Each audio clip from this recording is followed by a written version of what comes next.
प्रेमानंद जी महाराज ने बताए, ये लक्षण आए तो समझो भगवान मिल जाएंगे। प्रेमानंद जी महाराज कहते हैं, ये जो लक्षण मैं कह रहा हूं यदि किसी में प्रकट हों तो वह समझ ले मैं अब परमार्थ मार्ग पर चल रहा हूं। पहला लक्षण, अगर कोई तुम्हें गाली दे, कोई तुम्हें मारे, तब भी तुम्हारे हृदय में एक रत्ती भी द्वेष न उठे। इतनी शांति, इतनी विशालता तुम्हारे भीतर हो कि अपमान और आघात भी तुम्हारा मन विचलित न कर पाए। तुम्हारा हृदय यह कहे, भगवान इसे सद्बुद्धि दो, इसका कल्याण हो।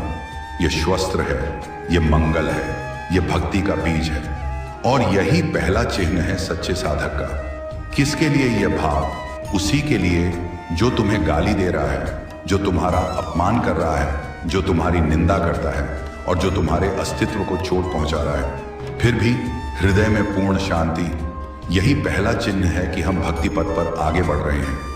दूसरा लक्षण, एक क्षण भी भगवान का चिंतन छूटे नहीं। अगर छूट गया तो वह समय व्यर्थ चला गया, और अव्यर्थ कालतम, बिना उद्देश्य बीता हुआ समय भक्त के जीवन में सबसे बड़ा घाटा होता है। तीसरा लक्षण, विरक्ति, इंद्रिय भोगों से विमुखता। ना लोक के भोग चाहिए, ना परलोक के स्वर्ग, ना इंद्र पद की चाह, ना स्वर्ग की कामना, केवल प्रभु का नाम, केवल उनकी स्मृति। चौथा लक्षण, मान शून्यता, अपने भीतर कोई गुण न देखना, स्वयं को अधम समझना और दूसरों में सद्गुणों को देखना। मैं तो कुछ भी नहीं हूं, अधम हूं, अयोग्य हूं। और जब कोई तुम्हारा मान करे तो तुम्हारा मन दुखी हो, मैं इस योग्य नहीं। अमानिना मान देन, कीर्तनीय सदा हरि। जो स्वयं मान नहीं चाहता पर हर प्राणी को मान देता है और सदा हरि कीर्तन करता है, वही सच्चा भक्त है। पांचवां लक्षण, आशा बंधन, यह अटूट विश्वास कि मुझे इसी जन्म में भगवान की प्राप्ति होगी।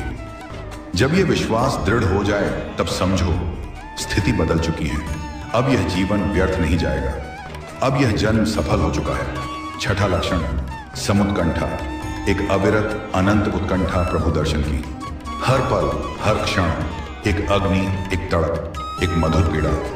मुझे भगवान मिले, मुझे भगवान दिखे, मुझे उनका नाम मिले। यह तड़प आनंद देती है, यह तड़प जीवन बन जाती है। सातवां लक्षण, नाम गान में सदा रुचि। अगर कोई कहे त्रिभुवन की लक्ष्मी दे दूं पर नाम छोड़ दो, तो भी वह भक्त कहे, मुझे लक्ष्मी नहीं चाहिए, मुझे नाम चाहिए। आठवां लक्षण, भगवान की कथाओं में आसक्ति।